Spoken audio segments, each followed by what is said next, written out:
Et c'est sur cette base-là que tu élabores, à contrario de ta théologie fraternelle, Oui, mais théologie des frères. la construction du royaume des frères, c'est subvertir à partir du don la propre tendance à faire ça. Et se trouver exactement que c'est dans la fraternité qu'on trouve qui est notre Père, et non pas à partir des déductions d'un Père fantôme, ceux qui doivent être dans et ceux qui doivent être dehors. Et c'est ça, si tu veux, c'est ça la mission du Christ.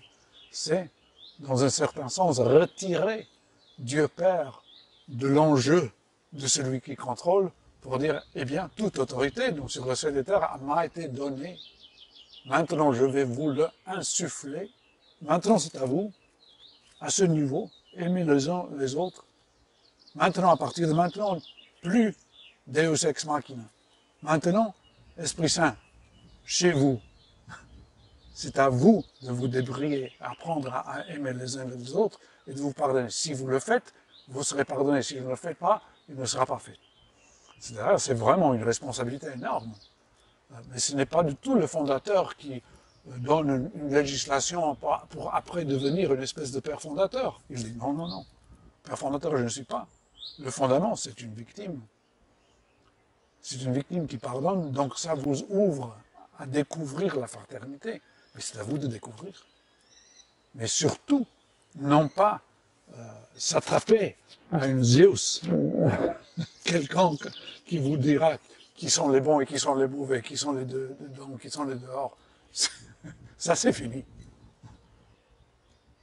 Alors cette dimension très, très subversive du message évangélique, presque révolutionnaire, a-t-on envie de dire, car tu as évoqué la théologie de la libération, très subversive, très révolutionnaire, chez toi, qui est cette théologie des frères, qui impose de penser autrement l'ecclésia, le rassemblement ecclésial, se paye d'une position que d'aucuns pourraient juger traditionnelle, mais sur laquelle tu ne transiges pas, c'est l'importance absolument centrale de l'Eucharistie.